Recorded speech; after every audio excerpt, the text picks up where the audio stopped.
Kembali lagi di Akademi Vokasi Indonesia 2021 bidang tata busana atau fashion designer. Nah, kali ini kita akan melihat sisa para peserta minggu lalu yang belum kita lihat tentunya. Seperti apa kemampuan para peserta ini? Apakah kemampuan para peserta di minggu ini melebihi atau bahkan lebih bagus dari yang minggu lalu? Penasaran? Kita lihat sama-sama berikut ini. Kemampuan para peserta Akademi Vokasi Indonesia 2021 edisi Kota Surakarta, Jawa Tengah pada minggu lalu memang keren-keren. Eits, tapi kemampuan para peserta Akademi Vokasi Indonesia bidang kalian tata busana yang hadir minggu ini nggak kalah ciamik juga loh. Perancang busana yang juga juri di ajang Akademi Vokasi Indonesia, Rory Wardana, berpendapat kemampuan desain para peserta sudah sangat bagus. Tetapi, mayoritas peserta dinilai masih kurang dalam penyampaian produk pakaian yang mereka punya. Kemampuan lain apa yang menurut Mbak Febriani perlu Mbak Febriani tambah lagi terkait dengan tata busana ini? Selain desain. Selain desain, selain menggambar maksudnya Pak, saya itu mau pecah polanya. Ya, kenapa saya mengambil mermaid party dress padahal untuk busana pesta itu banyak sekali modelnya ya. Ada ball gown, align, dan lain-lain. Kebetulan saya di bidang saat ini di bidang freelance makeup artist. Kebetulan saya juga sering membuat busana gaun pesta, gaun pengantin, model balgon dan lain-lain. Yang terhormat Bapak Ibu juri, Bapak Heri dari Kemendikbud, Ibu Sasan dari PT Sritek, dan Pak Rory dari Fashion Design.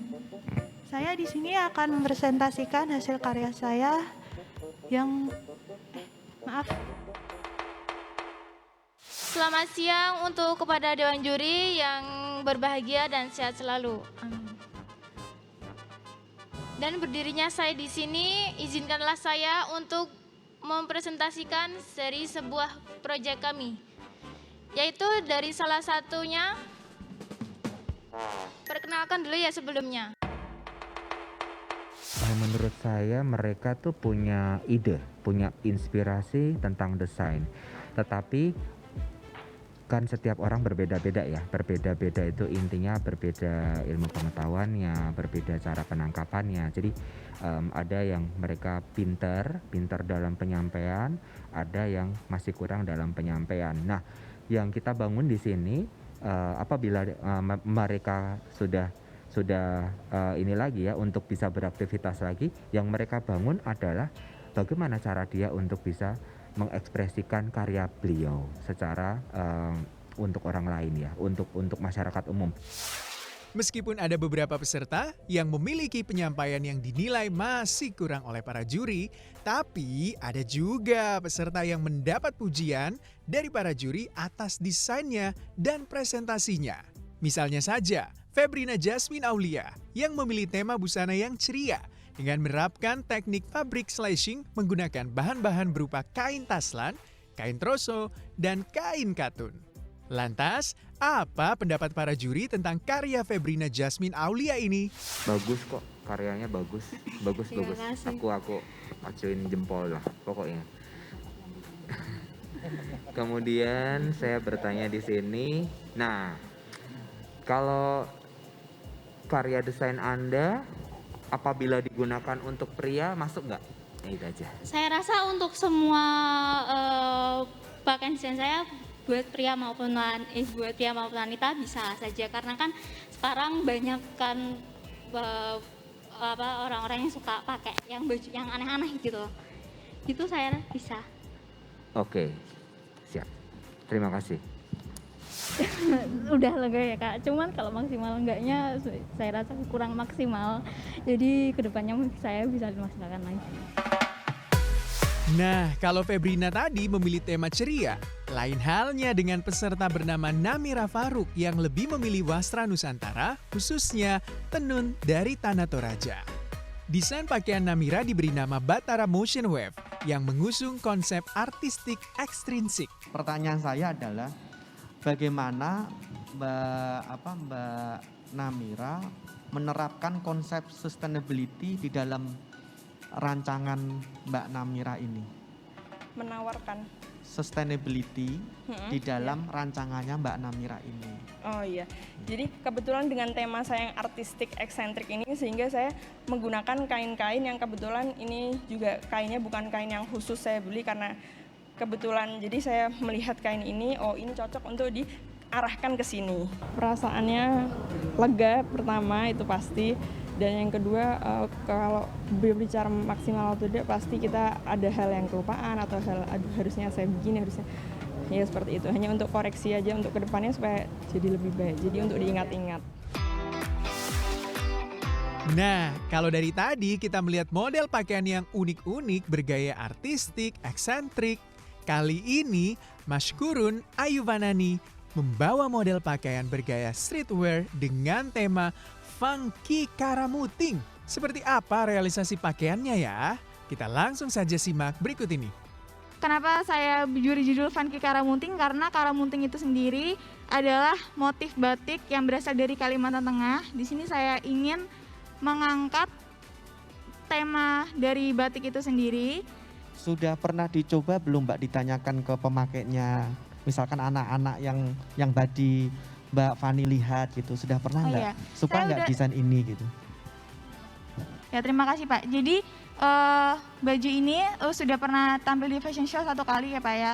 Kemudian setelah tampil di fashion show itu baju ini kemudian memang tidak dibeli pada akhirnya, tapi ada duta genre Semarang runner up Mbak Putri itu mengenakan baju ini untuk photoshoot genre Semarang kemarin Pak. Jadi dia merasa cocok begitu Pak dengan baju ini, dengan bagaimana cara dia buat mengekspresikan dirinya. Jadi saya rasa saya melihat dari situ tuh Pak, bukan sebagai dia customer ya Pak ya, tapi selera dia bisa dibaca gitu Pak, bahwa memang ada orang yang punya selera seperti itu.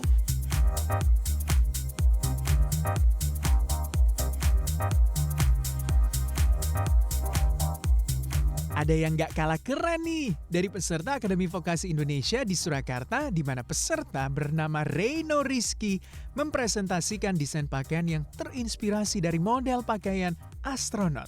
Model ini ia beri nama Space Travel. Untuk koleksi desain saya ini berjudul Space Travel, di mana Space Travel itu merupakan perjalanan luar angkasa, di mana ini merupakan interpretasi dari kehidupan ruang angkasa. Jadi koleksi ini mengajak kita untuk melihat lebih dekat gimana sih kehidupan ruang angkasa itu. Sebenarnya targetnya Mas Reno nih anak usia berapa sih? Saya bisa pakai nggak ya Pak? Pak Yudil bisa pakai nggak ya? Lagi lucu-lucu. Nanti Pak Yudil kayaknya ke kantor mau pakai itu gitu kan. Ini mau jadi astronot apa? Oke, izin menjawab. Untuk jadi di koleksi ini saya juga mematokkan untuk target konsumen sendiri. Untuk target konsumennya itu remaja dari usia 17 sampai 25 tahun. Nah, tetapi untuk di luar itu masih bisa memakai, karena berarti kan kalau misal lebih dari di luar itu berarti kita lebih dari target yang kita patokkan itu.